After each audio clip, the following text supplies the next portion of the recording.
ছেলেরা শোনো মনোযোগ দিয়া, দোস্ত উচিত তো তোমগরে কাছেটাই না বলা, বুকে জড়াইয়া ধরে বলা, বুকে জড়িয়ে ধরে বলা। এটা কি কোনো জিন্দিগি হলো ভাইয়া?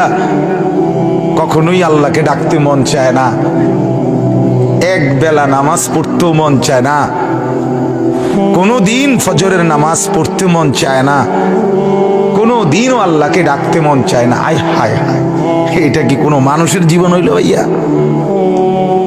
রাস্তার কুত্তার দিকে একবার তাকাইয়া দেখো, তোমার মাঝে আর তার মাঝে কোনো পার্থক্য দেখোনি? বেনামাজি তুমি দেখো, রাস্তার কুকুরে দেখো, তোমার সাথে তার তফাৎ কি দেখো না? বেপর্দা মহিলাকে বলো না যে বোন দেখো রাস্তার কুকুরের সাথে তফাৎ কি? বেহায়া নারীকে বলেন এক কুকুর দুর্গন্ধ ছড়ায়, বেহায়া নারী তার চাইতে বেশি দুর্গন্ধ ছড়ায়। বেপর্দা নারী সমাজ আরো বেশি নষ্ট করে,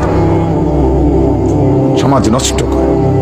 যে মেয়েটা বেপর্দা হইয়া অসংখ্য যুবককে নিজের শরীর দেখাইল, আল্লাহর কসম এই সমস্ত যুবকের গুনার সমপরিমাণ পীড়া ওই নাফরমান মেয়ের কাঁধে উঠবে, মহিলার কাঁধে উঠবে, কোনো সন্দেহ নেই।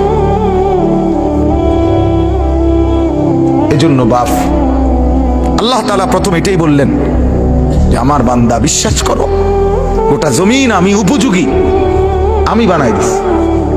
দুই, আল্লাহ তাআলা বলেন এটা প্রতি মুহূর্তে মনে রাখো, চলতে ফিরতে আমার দুনিয়ায় প্রত্যেক দিন প্রত্যেক ক্ষণ, ঘরেও বাইরেও, হাঁটতেও বসতেও, সকালেও রাতেও, একাকীও প্রকাশ্যেও, এটা মনে রাখো আমার কাছে তোমাকে আসতে হবে।